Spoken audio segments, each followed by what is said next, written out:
Welcome to Live Daf, your online Daf Yomi Shir. Shalom Aleichem, welcome back. Today's Daf is Shekelim Yud Gimel. We are 7 lines from the bottom on Yud Beis and Yud Beis. Says the Gemara, Rabbi Lezo Eimer Yimachru v'chulu hamin. This takes us back to the Mishnah, where Rabbi Lezo tells us if one is Magdish Stam, he didn't specify to where this Hegdish will go. We assume Stam Hegdish is to where? Lebeda Kabayis, to the maintenance fund. Says Rabbi Lezo, but you're meant to know that if there are some items in that Hegdish which can be used for Mizbeach purposes, for instance wine, oil, or birds, the halach will be that something which can be brought on the Mizbeach should ideally end up on the Mizbeach. It's not only behemoths, but even inanimate objects, yayin, shemen, and also birds. They're meant to end up on the Mizbeach. So what do? You sell them to somebody who needs these things as a carbon. This way they'll end up on the Mizbeach. And the money received in exchange must be used to purchase oilos, an oilas behema. We're going to learn it from a pasuk.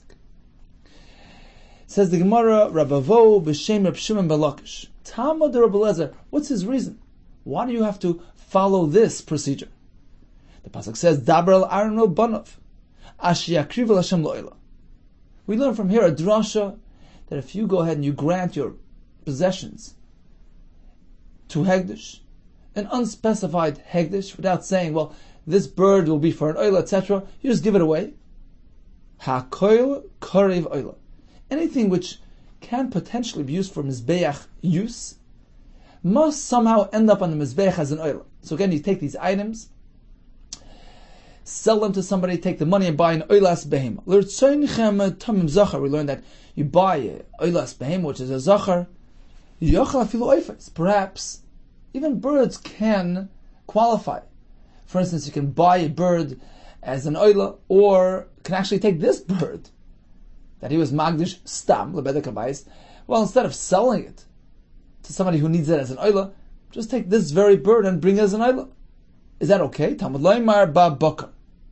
We learn from here dafka baka, which is livestock. Below oifos, you can't take this oif, which was hugdash stam, which is the lebeda kabayis, and decide to direct it to the mizbeach. It doesn't work. The Gzer Sakosov teaches us, no, you have to take that bird, sell it to somebody, and take the money. Use the money to purchase a behema dafka, which is going to be an oila on the mizbeach. Now we see from here that although he was magdish and oif, we just treat it like kedushas damim, like it's kaddish for its monetary value, like an item, like just a piece of wood. What's the raya? Look, you can just sell it. You don't have to wait till it gets a mum, which indicates to us that we treat this bird as though it only has a minimal level of kedusha. Kedusha is damim, which allows us to simply sell it, and then use the money, of course, to buy a oilas behema. The one's going to have a kash. Rabbi Yirmiyah, Rabbi Bun, Barchia, Havun, Yasivan. These two, Rabbi Yirmiyah and Rabbi Bun, were sitting together. And they asked, how does this work? Taman Amar Rabbi Yechanan. Earlier in the sugya, Rabbi Yechanan said, Tam of the Rabbi Shimon. What is the tam of Rabbi Shimon? Let's just refresh for a moment. We had a discussion yesterday regarding a person who sets aside a behema nikeva for an oila. Really, a behema nikeva can be used for an oila. Rabbi Shimon says, nevertheless, it has some kedushas haguf applied to it. For instance, if you want to redeem it, you have to go ahead and get a mum to happen, which downgrades it from kedushas haguf, which is an inherent kedusha, to kedushas damim, which is just for its monetary value. And then you can be paid it. Number 2, you can make from it a tamura. Take another animal, put it next to it, and say, "This is an exchange for that." You're not meant to do it, but if you do it, it works, because even an nekeva, an oilas behema, which is an nekeva, acquires some level of kedushas haguf, even though you can't really bring it on the mizbeach, and it has to be a zachar. Nevertheless, Rabbi Shimon says it works somewhat, because Shekelim nekeva sheba'oif ksheira lava oila, because theoretically an oila can come as an akeva, a bird. Because by a bird there are no restrictions of mum and zachar. It can even be an akeva. So we see that the concept of an akeva isn't necessarily something which contravenes oila. It is somewhat compatible theoretically. Therefore, he says, even if you decided to be magdish a behema, which is an akeva, le'oila, there is some form of kedushas haguf applied. So again, the fact that it has a theoretical application, an akeva can theoretically be applied to oila. Therefore, even if he takes a behema, which is an akeva, which cannot be brought in the mizbeach, as an oila, that still has kedushas haguf. Some form of kedushas haguf. That was Rabbi Yochanan's pshat. V'koi amar hachin, and here we say otherwise. This is referring to Rabbi Lezer, who just told us that if you have a fellow being magdish all his possessions, amongst them we find birds, you cannot take that oif and use it directly as an oila on the mizbeach. Rather, you go sell it off. Now, selling indicates that it's only kedushas dam. You don't have to wait till it gets a mum, till it gets downgraded to kedushas dam from kedushas haguf. No, just go sell it outright. What does that tell you about the kedusha of this bird? That it's only kedushas dam. It's only a monetary value kedusha. So take money for money, right? The shaila is why. Shouldn't we say that at least some minimum level of kedushas haguf will be applied to this bird? Because, look, a bird can potentially be brought as a carbon. It has that potential within it. So why shouldn't we say at least some element of kedushas haguf gets applied to this bird, which would not allow you to just go and sell it out? You have to wait till it gets a mum, in which case it gets downgraded to kedushas damim, and then you could sell it. So we seem to have a kasha, a contradiction between Rabbi Yochanan's explanation earlier in the Gemara. Then when he was mafresh a behema nekeva for an oila, we say it has kedushas haguf to some extent because, in theory, an nekeva can work as an oila. In this case, certainly we should apply that rationale because an oif, this very oif, can be used as a carbon in theory. And that should lead us to the conclusion that in this case, when he was magdish the oif stam, some sort of kedushas haguf element should apply here, because it is roya on the mizbeach, and therefore, in order to sell it, to be paid, you have to get a mum first to downgrade it from kedushas haguf to kedushas dam, which turns into a monetary kedusha and allows you to sell it. It appears that no, we just look at this oif as though it's a piece of wood. Why? Amar Rabbi Yosi kiyamte. I explained. I'll come explain Rabbi Lezer's halach.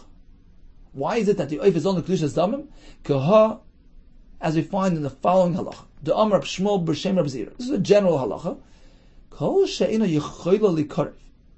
Lo yihi v'lo yidameh. Whenever you have a behema which cannot be brought in the mizbeach, neither the behema, lo yidameh, nor its value.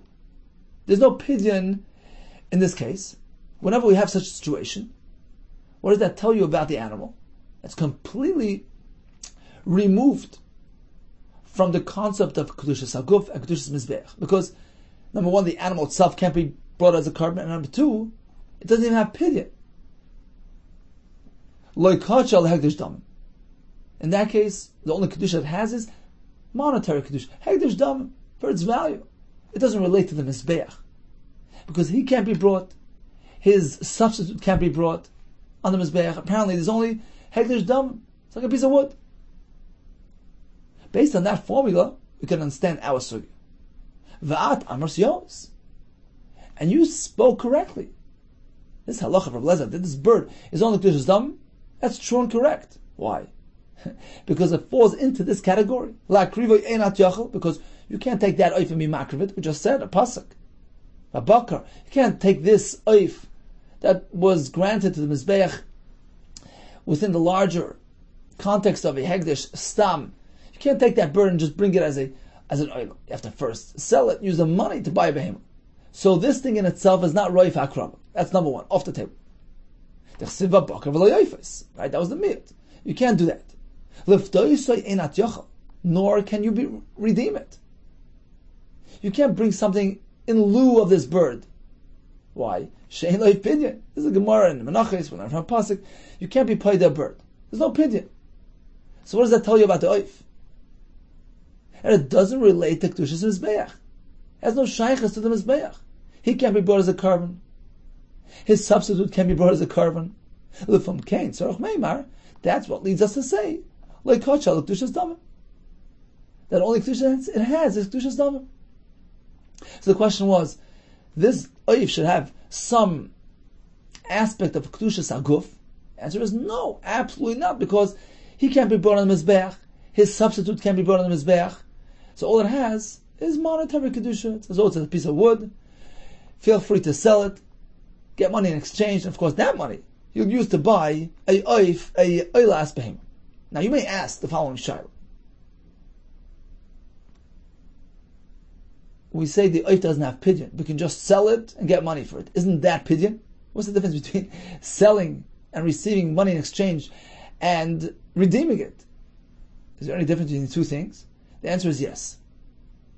When you sell it, you're treating it like just a piece of wood. It's just an item of value. So you're exchanging value for value. That only applies to Kedusha's Dam, when the whole Kedusha is only a value Kedusha. Pidyon is a different thing. It's an exchange. It's a substitute. It's in lieu of the original behemoth. We're dealing with the behemoth, we're treating it like a chayfetz. It's kaddish as a behemoth, in its current form. It's not just an item of value. It's something which is meant as a korban on the mizbeach. It's a behemoth, which is kaddish. Now, although you can be paid the behemoth, which is kaddish, in certain situations, for instance, when it gets a mum and it gets downgraded, it loses its mizbeach designation, now is only treated like monetary kedusha, but it's not like a piece of wood. In fact, we find many halachas which apply to pidyon. For instance, even after you redeem it, there are still some strings attached, some residual kedusha left on that behemoth. You can't sell in the marketplace. You can't have its milk. There are all kinds of halachas which indicate that the behemoth still holds on to its former self, its former identity. Because it wasn't just a piece of wood that happened to be kaddish for its value. It was a behemoth, which was only for a korban. So even if you have pidyon, it's a process in which you take something else and makriv it instead of this one. It's in lieu of the original. It's as though the original is ending up on the mizbeach via its substitute. So it's a different process. And that applies to something which has kedushas aguf. It's inherently kaddish, and you have to exchange it for something else and bring that one on the mizbeach instead of this one. That's pidyon. That doesn't apply to oifes. We learn it in Menachis, Pasuk. Oif doesn't have that concept. All it has is sell it. Fine, sell it and get some money for it. Because in this case, it's only Kedushas Damim. It's just an item of value. It's not pidyon that's happening. It's just an exchange for money. You're taking value for value, money for money. So as the Gemara concludes, since this oif has no Kedushas Aguf, has no Kedushas Mizbeach, because it in itself won't be brought on the Mizbeach, nor does it have a concept of pidyon, that indicates to you that this oif is nothing but Kedushas Damim. It can't generate a pidyon, it can't generate a substitute. It's only Kedushas Damim, it's only value that it has. In which case, all you need to do is exchange value for value. Money for money. Sell it off and get money in exchange. And that answers the question why you don't need a mum. Because this oif is merely Kaddish Kedushas Damim. It's like a piece of wood which can be sold at market value. Continues the Gemara, Chavraya b'shem Rabbi Yehuda. The Chavra, the group, and Beis Medrash said the name of Rabbi Yehuda.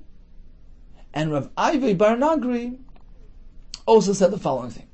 Omar, he said Kumi in front of Rabbi Ila. B'shem Rabbi Yehuda. So two versions of how this happened. In any case, it was a pshat, the name of Rabbi Yehuda, to explain that halacha that we just mentioned. When you have a animal which is a nekeva, you mafresh it for an oila, for a pesach, for a asham. We had several shitas yesterday. According to one shita, it never works. There's no kedusha aguf applied here because a behemoth nekeva can't be brought as an oila, pesach or asham. It's only kedushas damim. That was one shita. Another Shita said, no. In all cases it works. It acquires some level of Kedushas HaGuf as well. Now we're going to deal with those two sheets and try to bring a source, a raya, a reason for each sheet. So we begin with the shita which said that there's no Kedushas HaGuf applied whatsoever when you designated an akeva for these korbanos. Tama dehain. What is the reason of that, Manda Omar? Tanya, as we went in the price. The pasuk says, "V'im kol behema tmeya, asher lo yakrivu mimeno korban Hashem." If a person will donate a behema tmeya, a horse, and the halacha is you're paid it. Ma tamalim tmeya. Why does the pasuk mention tmeya? Because really tmeya is discussed elsewhere. So why the repetition? El afilu tmeya ba'isei Hashem. Apparently, the pasuk is coming to teach that even this type of tmeya, ba'isei Hashem, meaning you take an animal which is unsuitable for this shame, for this type of korban. So not necessarily a horse, even a behem and a keva. It's a goat, but it's an akeva. It's not right for this korban. The Torah treats it like a behem tmeya, in which case it only has kedushas dam. So that's the raya to this sheet. Because an akeva is not right for an oila. It may as well be a horse. Therefore, it has no kedushas aguf. It's only kaddish for its value. V'kasha, we have a kasha on this. B'dog siv v'hemed v'herech. But in that same pasuk, we have v'hemed v'herech, which tells you like this: in order to redeem this behema that you will makadish for this purpose, a purpose for which it's unsuitable for, you stand up the behema v'hemed, and the next pasuk uses the word v'herech, so you estimate its value, and that allows you to redeem it.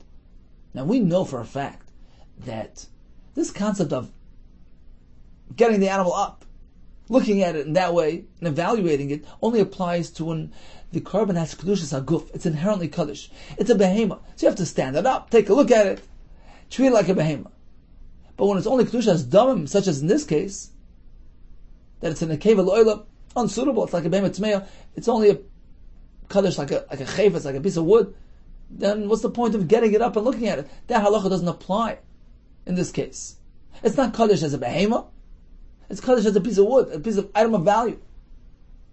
So how can you say this pasuk is referring to the case of the keva l'oila, in which case it's only kedushas damim, when the pasuk itself makes reference to the proper method of evaluation, behemet v'erech, which only applies in kedushas haguf. And we'll leave it as an unresolved kasha. Rabbi Zeira b'shem Rabbi Lezer, loy amar kain. He had a different approach to the pasuk.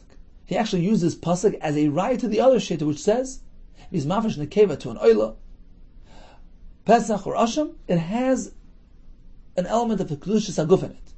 How do we see it from this pasuk? Says the Gemara, Lo Yomer Kain, he didn't use this pasuk in this manner, ella rather differently.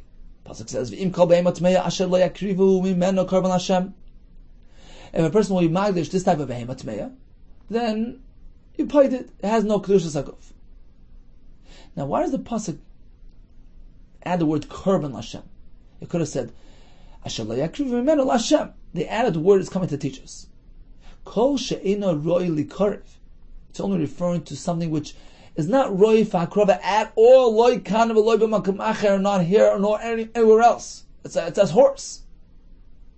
That's when we have this halach in the pasuk that it's not kedushas haguf. It's totally unsuitable for korban. Eino is a tmura. It's not kedushas haguf. You can't make a tmura. Yatsa nekeva loyla, as opposed to an akeva designated for an oila. Sure, aval pisha in a roy lekarev kan. It can't be used here for the oila, but roy lekarev makam acher, you can use the nekeva elsewhere for a shlamim. And the pasuk here is teaching us that because it can be used elsewhere, it's not included in this halach. This is not tmeya, and therefore this nekeva lo'ila has a form of kedushas haguf. So there's a right to that sheet. Rabbi Abun and Rabbi Bon, they asked, Kumi Rabbi Zira, to Rabbi Zira as follows. He's setting down a formula. He's telling me something which is never right here or elsewhere doesn't acquire kedushas haguf. Is that what you're saying? I have a kasha. Haray haravei vanirba. You have an animal which is puzzle on account that it was a raya. A raya had relations with a person, vanirba. One had relations with it. It's puzzle. She'einan ru'in likarev. It can't be brought for a krava. Not here or elsewhere. It's completely puzzle. And we learn clearly, Tesefta and Maseches Tmura, that these things have Kedushas Aguf. It can make Tmura. How could that be? It's incompatible with your formula. Something which is not right here or elsewhere should not have Kedushas Aguf. Omar Lein, he responded, this was Reb Zira, Af ani lo yamarti, elo tmei mamish. I was only referring to a real behemoth tmeya, a horse, a hippopotamus, which is never roy lakrava, as opposed to a goat, a sheep which happened to have a psul of revea v'nirva. It's like a balmum. The type of animal is roy lakrava, and therefore it gets Kedushas Aguf. Sometimes you have a physical blemish, sometimes you have a spiritual one. But it's a deficiency. It's not a reflection on the entire type, on the species and the variety, which is really right elsewhere. Therefore, it attains Kedushas Aguf. Bottom line is, if you have a horse, that's really Tmeya. That doesn't have Kedushas Aguf regardless. When you have an Nekeva L'Oila, it's right for other Karbanas, therefore, it acquires some form of Kedushas Aguf. Likewise, if you have a Revei V'Nirva, a goat Revei, a goat Nirva, sure, it also has Kedushas Aguf because, by definition, this type of animal is Roy L'Mizbeach. The kasha, we still have that same kasha as we mentioned earlier, but dog siv hemed verich. Why does the pasuk say, how you pointed, the hemed verich? You stand up the animal, you take a look at it, you evaluate it. That should only apply by Kedushas Haguf. And it's a kasha on you. You tell me this pasuk, Avim kol behemoth tmeya, is referring strictly to a horse. Only that has only Kedushas Damim. But everything else, the Nekeva L'Oila, etc., that attains a higher form of Kedusha. It's only because it's a horse, which is totally not really like Krova here or elsewhere, that it only has that limited form of Kedushas Damim. Is that the case? Then why does the pasuk say, V'hemed v'herach? You have to get it up and evaluate it. That shouldn't apply to Kedushas Damim. And we'll leave it as a kash. So in short, we discussed the Shita of Rabbi Lazar. If one is Magdish, within all his possessions, you find wine, you find birds, you're meant to convert it to money, use the money to buy a Karban Oila, Behema. And we concluded with a raya from this pasuk of Iv Kol Behema Tmeya, a raya to either the Shita that says Nekeva L'Oila has Kedushas Aguf, or the Shita which said has no Kedushas Aguf. Says the Mishnah, Achas Lamed Yom, once in 30 days, Misharan Esalishka, they would set the rates, set the prices with the Hegdish's suppliers, and fix the rate for the coming month. Kol HaMakabel Olav, L'Sapik Slosais Ma'arb. A supplier who committed to a rate of 4 sa'ah of soilas, 4 pounds of flour for a selah. That was the going rate at that time at the beginning of the month. So 4 pounds per dollar. Omdu Misholish. Then they went up in price. You can only purchase 3 pounds, 3 sa'ah per selah. What happens now? He's Sapak Midalat. He has to keep his commitment and keep the original rate, 4 sa'ah per selah. Why? Because Hegdish gave him money. Now, although we know, generally speaking, there are two main types of kinyan. There's Kesef and there's Mashiach. Min HaTorah, Kesef is koine. With the Rabbanon, you have to do Mashiach. You have to actually take possession. You have to pull the item into your possession to be koine.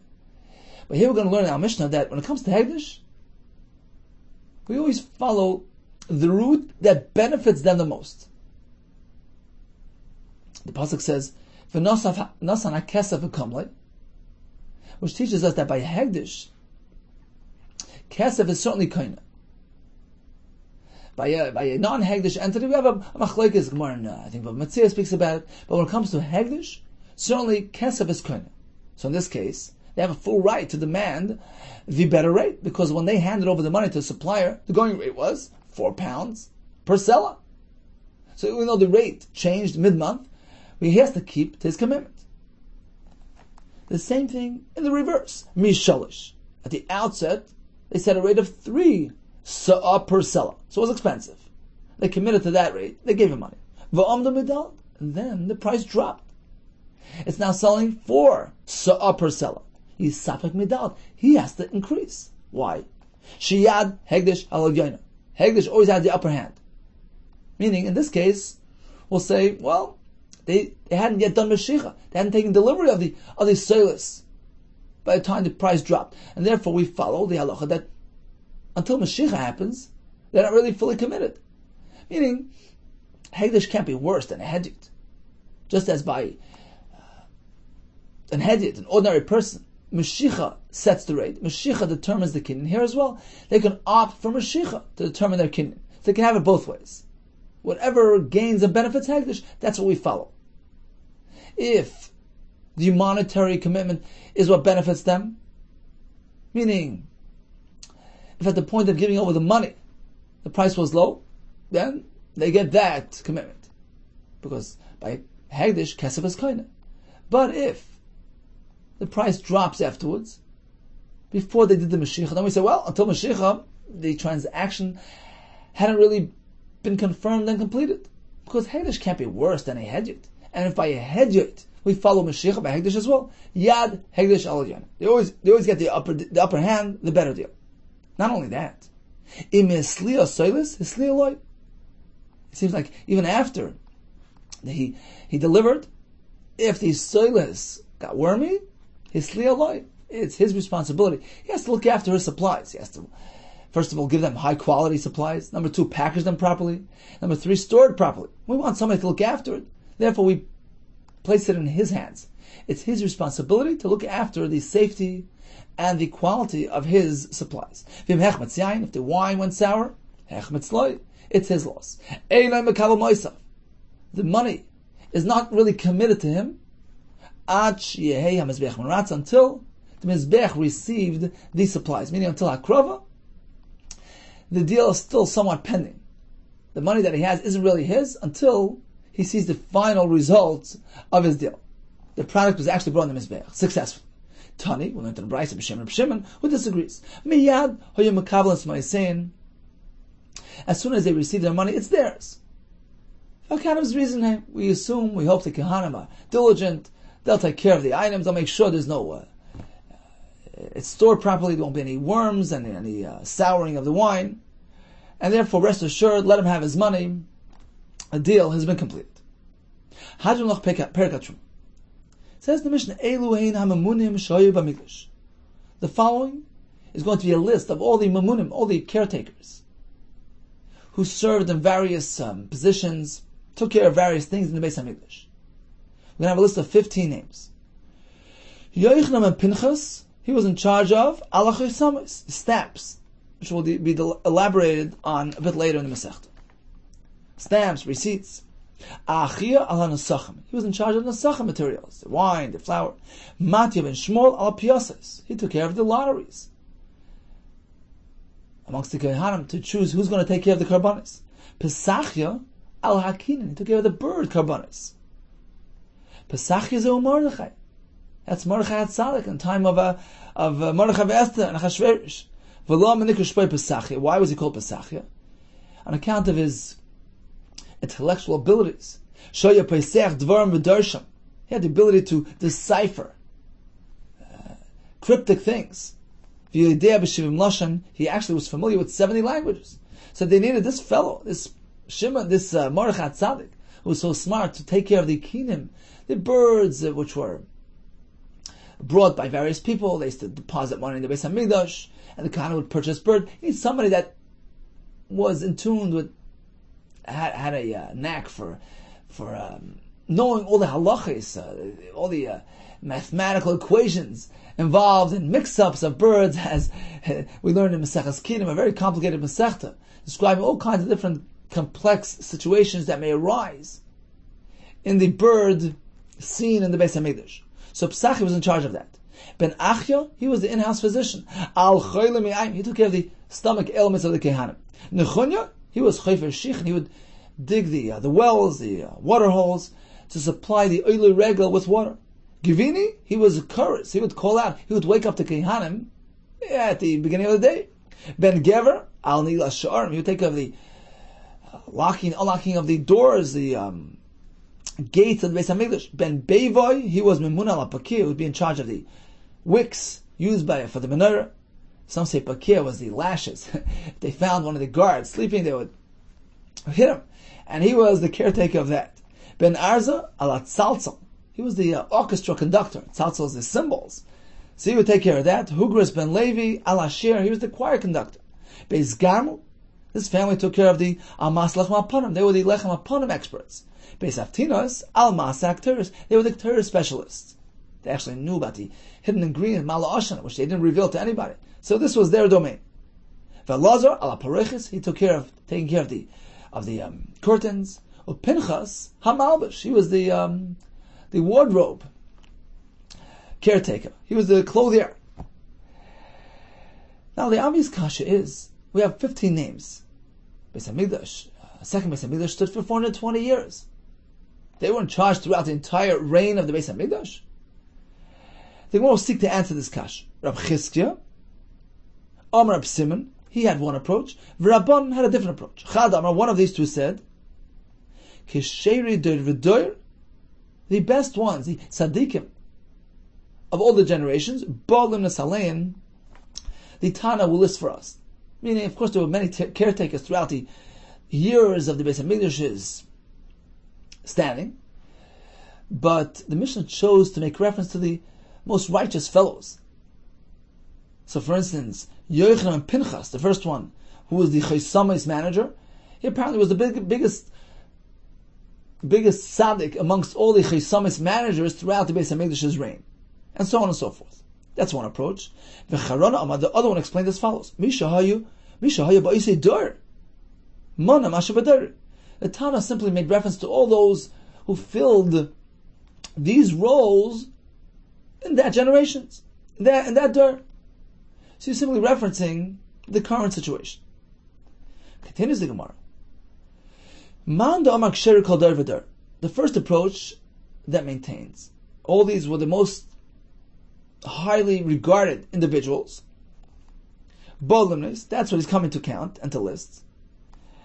Now let's just stop for a moment. The Gemara here is referring to a Mishnah Yuma, which gives us a list of individuals who donated to the Beis Hamikdash. Part of the kiyar, gold plate for Beis Hamikdash, are several individuals who donated. The next Mishnah there speaks about individuals who had a certain expertise which they did not want to disseminate to others. The Beis Avtinas didn't want to give out the secrets of the Ketores. Beis Garmu, Lechem Aponim, Hugris ben Levi, who knew how to sing so well, he didn't want to teach that. And Ben Kamtsar, who knew how to write the Shem Hashem, which has 4 letters, Yud Kei Vav Kei, with 4 pens simultaneously, he didn't want to teach it to others. So Mishnah number 1 discusses donors, generous donors. Mishnah number 2 discusses various experts who would not share that knowledge with others. And the Mishnah concludes, on the first ones, we reference the pasuk Zecher Tzaddik Livracha. They're tzaddikim, and we mention them Livracha. Al Elu, on these, we say Shem Risham Yirkav, the name of a Rasha should rot. Says the Gemara, who is the pasuk of a Shem Risham Yirkav referring to? Because think for a second. In that second Mishnah, we have several individuals listed. We have the families Beis Avtinos and Beis Garmu and Hugris ben Levi, which are actually listed in our Mishnah as well. And then we have Ben Kamtsar, who was the fellow with the expert writer. Now, if our Mishnah, the reason why we list all these names is because these were the best, the biggest and the best, and the brightest and the highest, most righteous people, then apparently, when the Mishnah Yuma applies the pasuk of Hashem Rishayim Yirkav, it's not referring to Beis Avtinos, Beis Garmu, and Hugris ben Levi. It's only referring to the last one on the list, the expert writer. The one who interpreted our Mishnah as referring to the Ksheri Kodar V'dar Al Kulan Hu Eimer Zechatz Al Glavracha. And over there in the Mesechus Yuma, the Mishnah is applying the pasuk of Zechatz Al Glavracha to all those mentioned, whether in the first Mishnah discussing the generous donors, or even in the second Mishnah discussing those experts. Everybody Zechatz Al Glavracha, they were the best. And Vishem Rishayim Yirkav is specifically the last person on the list. Bar Kamtsar was not mentioned in this Mishnah by us. That's one approach. Man Amar, but according to the other pshat in our Mishnah, Misha Haya Ba'isa Dur, the Tana who lived in this generation, Mana Masha B'dur, he simply referred to all these managers who happened to be during his time, which doesn't necessarily indicate to us that Beis Avtinois and Beis Garmo and Ugars ben Levi mentioned now Mishnah are necessarily tzaddikim. If so, let's just follow the Pashat Pshat in the Mishnah and Yuma. Al kulanu omer v'shem Yisham Yirkav. When the Mishnah says, after listing the Beis Avtinois, Beis Garmo and Ugars ben Levi and Merkamsa, Al elu omer v'shem Yisham Yirkav, it's referring to all those in that Mishnah, because they didn't want to share their knowledge with others. Valmi nemar zechatz al gevracha, and who do you apply the pasuk zechatz al gevracha? Al ben katan v'chaverav, and ben katan and his colleagues mentioned in the first Mishnah those generous donors. Amar Rabbi Yehuda Kessler, the pasuk says, L'chein achalak leberabim v'satzum michalak shalol. The pasuk in Yeshaya is praising somebody who is meiser nefesh of Torah, and the pasuk here is referring to something to do with teaching others, a chalak berabim. We learn a drasha like this. Zer Rabbi Kiva, it's referring to Rabbi Kiva, who was the backbone of Torah Shebal Peh. Remember, he had 24,000 Talmidim, and even after they died, he found more Talmidim, and he spread Torah Shebal Peh. And he was meiser nefesh for that. We know that he was imprisoned by the Romans because he was marbitz Torah berabim. Eventually, he was killed by the Romans. So this pasuk is referring to Rabbi Kiva. Rabbi Kiva Shehiskin, he established Medrash. Those are the brises. It's a free Teres Koyanim. Ha'alachis. The halachis introduced in Teres Shebal Peh by the Tanaim, Amoraim, B'Haggadais. These are the different Drush and Haggadah. Yesh Oimrim. Some say Elu. These things, no. Anshe Knesset Agdola Tiknu. These things were established and introduced and taught by the Anshe Knesset Agdola. Elamat Tikin. What then Rabbi Kiva teach us? What was his specialty? They're close to Pratis. We know there's a formula. One of the Yud Gimel Midas called Klal Prat. So Rabbi Kiva elaborate on these things. He taught us how to dash in a psuk. Amar Ravo Ksiv Mishpachas Soifrim Yoshve Yavetz. The pasuk there describes the family as Mishpachas Soifrim, living in Yavetz. Matamulim is Soifrim. What's the point of mentioning their profession, their occupation? They were Soifrim. Elosh Osos HaTorah Sfoiroi Sfuris. It's referring to the fact that they turned the Torah into numbers, categories, numbers, to make it easier to learn and to remember. They say that in order to remember properly, you have to commit things to, the secondary long-term memory. And the best way to do it is by creating formulas, lists, numbers, and symbols. And they did that with the Torah. Created categories based on numbers, which makes it easier to grasp and remember. For instance, we'll have a whole list of examples. Chamisha, 5 people, lo yitrei mitruma, they shouldn't do truma. Hey dvarim chayavim b'chala, the 5 grains are chayav and chala. Chamesh esrei noshim pachus Torah same. That's the beginning of Yevamis. Shloishim v'sheish krisis b'Torah, 36 examples of Averis which generate curse. Shloish esrei davar nemar b'nivos oifat Torah, the 13 halachits applied to a nevela of a kosher bird. Dalad avis nazikin, the 4 categories of mazikin.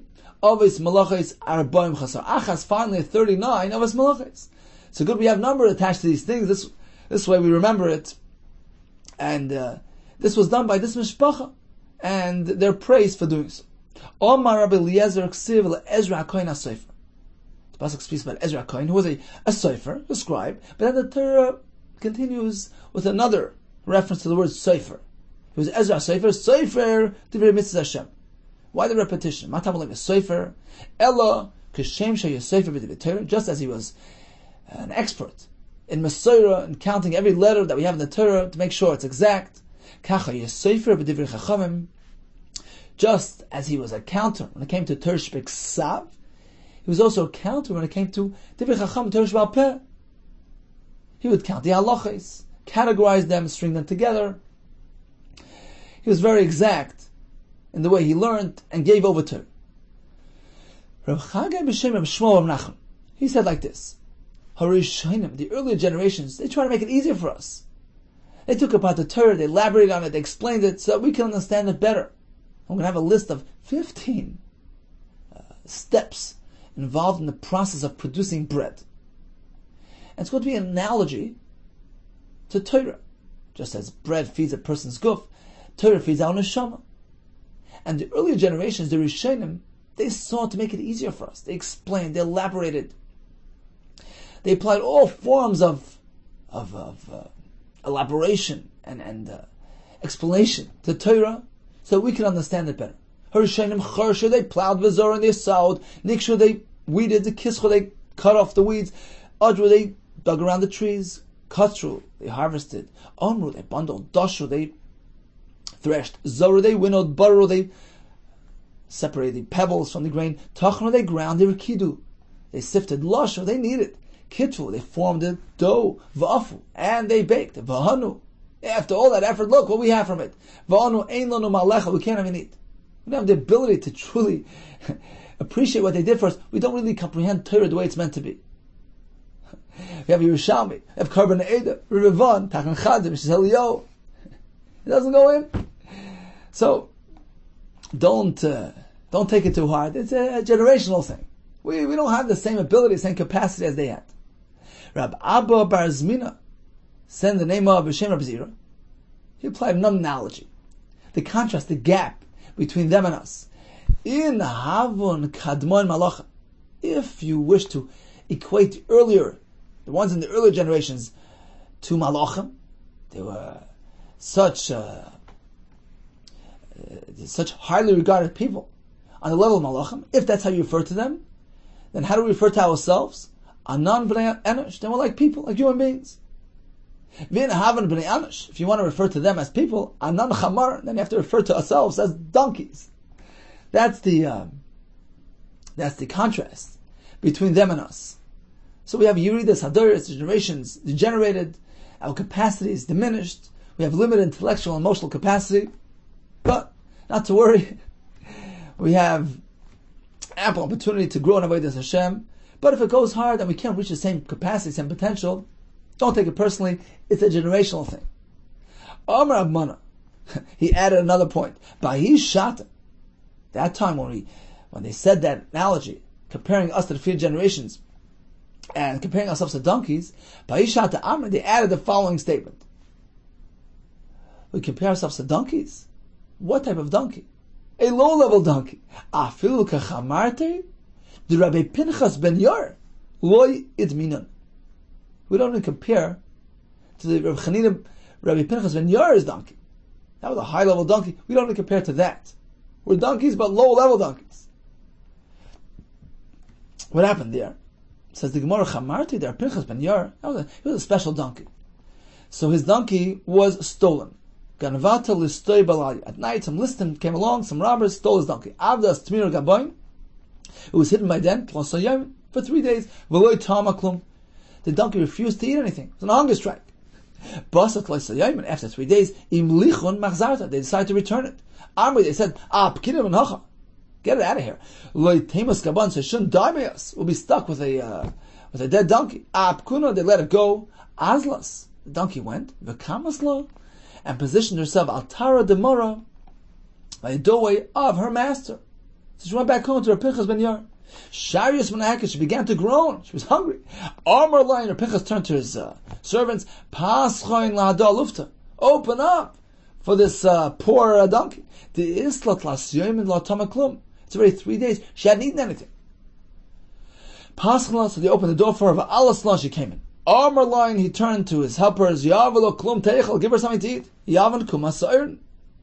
So they presented her with some barley. V'lei bas lamecha, she didn't want to eat. Armor lay.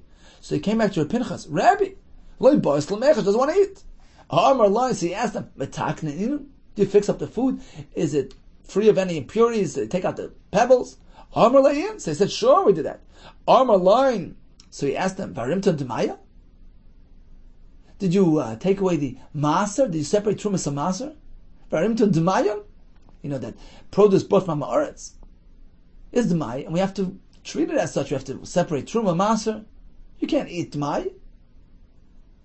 Omer lay loy kain alfin Rebbe. So they responded, why do we have to do that? Loy kain alfin Rebbe. Didn't Rebbe teach us? Allah as follows. You see, Demai is really a chumrah, because we assume most Ami Oretz tend properly to Trumas and Masers. The fact that we're machmer and Demai is really a chumrah. We're concerned perhaps that Ma'aretz neglected to remove Trumas and Masers. So we have to do so instead, but it only applies to something which is eaten by a person, intended for human consumption. But you yourself taught us, speaking to our Pinchas, you yourself taught us, halakech lezer, if one purchases to my product, to plant it, He's not going to eat. He's going to plant lebehema to feed an animal, kemach la'oris, flour, to be used in the tanning process, shema la'ur, oil to burn, pater min admai. Don't worry about admai. Here it's animal feed. Why isn't she eating? Amar loin, so he told her, man nahavid lo. What should we do to her? La da luf to this poor donkey. The machmera. She's machmer. The machmer al garma on herself, sagan, very much. She was behema of a tzaddik. So she followed his footsteps, just as he was machmer, she was machmer. So what did they do? Varimun d'mayim. So they removed the d'may, meaning they removed the maser, they took care of it. Va'achlas, as she got to work, she began to eat. So this is a description of Rabbi Pinchas ben Yair's donkey. And we don't even compare to that. Pesachi al-Kinan. Pesachi was Mordechai, he was in charge of the birds. Now the kasha is, if Pesachi was Mordechai, he lived in the time of Achashverosh, what's he doing here in the time of the Beis HaMikdash, many years later? So, perhaps he lived until the first point of the Beis HaMikdash. And that's one way to explain the Mishnah. So although Rebbe HaKadosh was the one who compiled the Mishnayos way later, at the end of the second Beis HaMikdash, but we do find many times in Mishnayos that we have an earlier version, meaning Rebbe edited, he compiled, but many portions of Mishnayos were written way earlier, and perhaps this one was written at the beginning of the second Beis HaMikdash, in which case Mordechai was still alive, or we can say perhaps he lived a long life, and lived out until the end of the second Beis HaMikdash. So Pesachi, in any case, was Mordechai, and he took care of the kinim. And he was very smart, he was able to decipher all kinds of confusing things. Boy Ray, come take a look at Magodol who koicha shel isa ish. How great his intellectual capacity. Pesach Dvarim v'darsham, he would decipher encrypted things and explain it. Yudei ba'in lashon, he actually knew how to converse in 70 languages. He was part of the Sanhedrin. Tani, we learned today, Brisa, Sanhedrin, Sheyeshba, Shnayim. Sanhedrin which has 2 dayanim. Sheyoidin ledab, Sheychol ledab, who have the ability to speak all 70 languages. The kulan ru'in l'shmaya. And the rest of the judges can understand. It's easier to understand than to speak. So everybody understands, which is important, because then they could listen to an aide or a baldin who's conversing in any language. So this was crucial and important. They should understand at least. And you have 2 who could speak. So they can directly engage the aide, cross-examine him. It's good to have 2. So they converge on him together and they pick up on any nuances and they complement each other when they do that. So if everybody understands and at least 2 can actually speak, that's okay. At a minimum, that's okay. Harizu ru'ui l'Sanhedrin, that's roi for Sanhedrin. But it's not the highest level. Gimel, if you have 3 dayanim who can actually speak, that's even better. Harizu beinis, that's considered a mediocre Sanhedrin. Dalit, if we have 4 who can speak, that's the best. Harizu chachama, that's a wise Sanhedrin.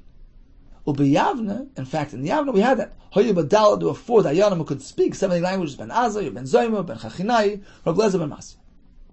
Now the Gemara will go back to Mordechai, who was able to decipher encrypted things. Amar B'chista, Pamachas Yovshat Yisrael. It once happened that there was a dry spell in Yisrael. All the crops dried up. They didn't know from where to get the oimer material, the barley.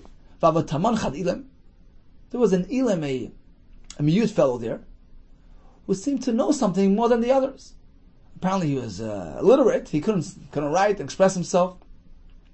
So he decided to use some sort of improvised sign language. So he was placing one hand al gagas, on rooftops. The other hand on top of huts. So he had one hand on the roof, one hand on the hut. He was trying to convey a message, and they couldn't pick it up. They brought him to Mordechai. Amar Lus, he turned to them. Let's figure this out. Let me ask you, is there a place, are you familiar with a place, the Miskaya Gagis Tzrifin? A place called Gagos Tzrifin? Or Tzrifin Gagos, or perhaps Tzrifin Gagos? Because this is what this fellow is trying to tell us. He has one hand on the Gagos, one hand on the Tzrifin. Azlan Tamon. Indeed, they went over to this place, they found this place, Ashkan, they found some barley for the Omer. Another example of Mordechai's wisdom, Amar Rabbi Yosef, Bei Rabbi Bun, Pamachas Nishtef Kolelim Kulei. There was once a time when the entire world was dried up. There was no barley left for the Omer. They didn't know where to bring the Omer from. Once again, a mute came along, He placed one hand on his eye, and one hand on the hole of the door lock. So they presented him to Psachi, to Mordechai. Armalan, he asked him, tell me something, is Askar, do you know of a place in the sky that's called Ein Seichar? Or Oy Seichar Ein? Because that's what he's trying to tell us. Ein Suchar. Va'azun Tamon, indeed they found this place, they went to Va'ashkan, they found a supply for the earth. Another story, Gimel Noshim Heviu, Kinei, 3 women approached the Beis HaMikdash with birds. Now it depends what the purpose of the oif is. If it's for Tumah, suppose they experienced Tumah Ziva, so part of the Tahara process is to bring a pair of birds. One is an oila, one is a chatas. But perhaps it's just as a donation. They committed to bringing a donation, in which case both are meant for oila. They didn't know which way to do it. So the Nashim said like this. One said, here, take these birds, this is le'ei nasi. The other one said, this is li'amasi. That's why I'm bringing it. So everyone said, the birds are for my ziva. Now what do they mean? So they left a message and disappeared. Now we have to figure this out. The one that said, this is le'ei nasi, sovereign meimar, the Kohanim figured, a nasi means for tumah. Shifas kamayin, because she was flowing like a spring, like a well. She had dam, and this pair of birds is for the tahara. So one is oil, one is chatas. Amar loin, but Mordechai turned to him and said, "No, you're misunderstanding. Be'enas saknas, she was endangered with her eye, meaning she had some sort of dangerous eye condition, and she was healed, and she promised Hashem a neder. If I'll be healed, I'll bring a carbon. Both birds are eyeless." That's what she said. Lei nasi, my eye. Next, Zusha Emeres Liamasi, the one who said, this is Liamasi. Savr Meimer, they figured, Shifas Kiyam. Yam is a sea, an ocean. She was flowing like an ocean. This indicated I was coming for Taharas Ziva. So one is the other one is the Chatas. No, Amar Loin. So Mordechai said, no, you're misinterpreting. Biyamos sickness. She was endangered at sea. And she was bringing the birds as an offer of Haidah. This was a neder. Both are eyelays. Furthermore, Zusha Emeres Lizavi, the 30 which said, this is my Ziva, sovereign. Maybe they figured, Ziva, that's Zava Mamish. On account of a Ziva condition that she experienced, one is an Chatas. Amar Loi, Mordechai said, no, that's not why she's bringing it. Ze'ev, but Ziva is a Zev, a wolf. A wolf came, Lital Spana, to take away her son, and she promised Hashem, if you save my son, I'll bring you a Ayla. So both birds are for an Ayla. Now the kasha is, how did Mordechai know? Okay, Einasi, Yamasi, it seems to be plausible that it's not referring to Ziva, because she would have said something more clear. Rather, Mordechai interpreted it in terms of being endangered and bringing an Nidava as a result. But when she said Zivasi, 30 she said Zivasi is Ziva. How did Mordechai know otherwise? So I saw some Farshim say, because you bring a carbon not for the Ziva, not for the Tumah, you bring it for the Tahara. So if it would have been an Oila and a Chatas for the Tahara of a Ziva, she wouldn't have said Lezivasi, she would have said Taharasi. Another pshat is because the other two Nashim were coming to give an Adava, and apparently they were grouped together, were coming for the same purpose. Therefore he assumed, just as those were coming to offer a thanksgiving to Hashem, likewise the 30 as well. So you see that Mordechai had a knack of interpreting complicated words and encrypted statements. Continues the Gemara. Ben Achya, he was in charge of the Shekelim Me'ayim. He was the in-house physician. Took care of the stomach ailments that the Kohanim experienced. Now, why was that such a common occurrence that necessitated an in-house physician? Says the Gemara, because the Kohanim would walk barefoot on the ritzpah, on the cold stone floor. They would eat a lot of meat, drink water. This would lead to stomach conditions. Sometimes the system would be constricted, sometimes too loose. And Ben Achi was an expert. He would know which type of wine is good for the digestive system to loosen things up. And which wine will constrict the system. So he was an expert, and he would look after the Kohanim's physical well-being. Okay, time for a brief chazar. We began discussing the difference between Kedushas Adamim and Kedushas Haguf. We learned that the supplier would have to look after the quality of his materials, and as far as rates, Hegdesh would always be Yad Hegdesh Al Yoned would have the upper hand. We had a list of all the caretakers taking care of various things in the Beis Hamikdash. We learned about the previous doires who tried to make it easier for us, make Torah more understandable and easier to grasp for us. We learned about the Chamor of Pinchas ben Yair, and we concluded with Mordechai, the Chacham, and Ben Achi, the physician. Hatzlacha Rava Kol Tov.